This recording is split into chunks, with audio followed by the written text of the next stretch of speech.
So what the BMA is calling for here, with No More Games about the NHS, is for all political parties to set aside the petty point scoring that can sometimes dominate debate. Well, these games have been played with the National Health Service for decades. All political parties have been guilty of it.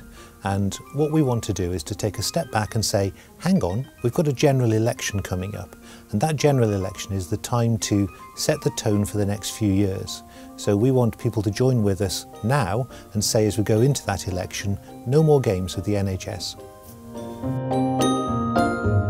Many of the themes in this campaign build on work that the BMA has been doing for a very long time.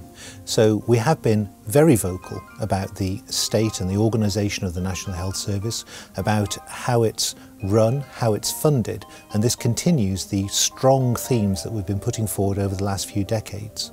Let's remember that much of the funding that gets announced from time to time, well, it's been announced before, but it's also found from surpluses from elsewhere.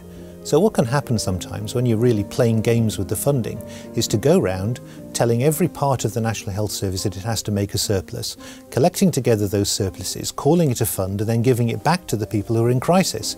That is no way to invest in the health of the people for the future. What should be done instead is to try to avoid the having to respond in such a way in the first place by having a proper long-term investment view instead of the week-to-week management by soundbite and by sticking plaster responses. It's not just the party that's in power at any one time. We must remember that the opposition was once in power and they did the same thing. They played the same games with funding. We need to be able to step back from that and look at health as an investment that societies make for the good of their people, rather than something that's a drain on the public purse and has to be announced every week.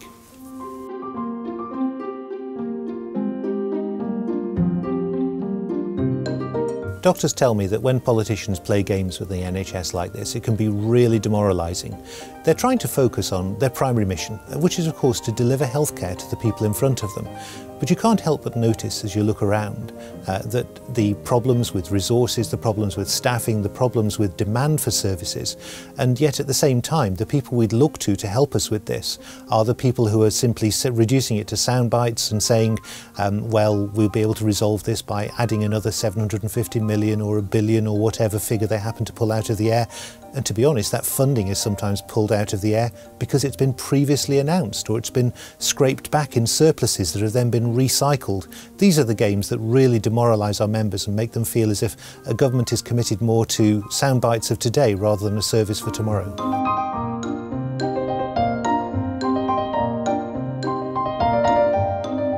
Playing games with the NHS doesn't just affect doctors, it also affects patients, because their confidence in how their services are being delivered can take a real knock when they see one part of the service being blamed for the problems in another.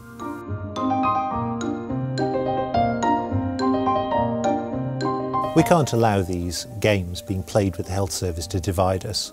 What we want is for doctors to be able to come together with other healthcare workers, with patients, to be able to look at the long-term solutions that are appropriate for delivering our health service into the future, for our generation and for the next.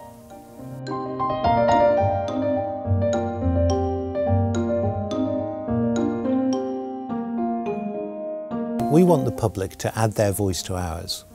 We want to say to politicians of all parties, stop playing games with the NHS, and if the people will lend us their voice, that'll make it stronger.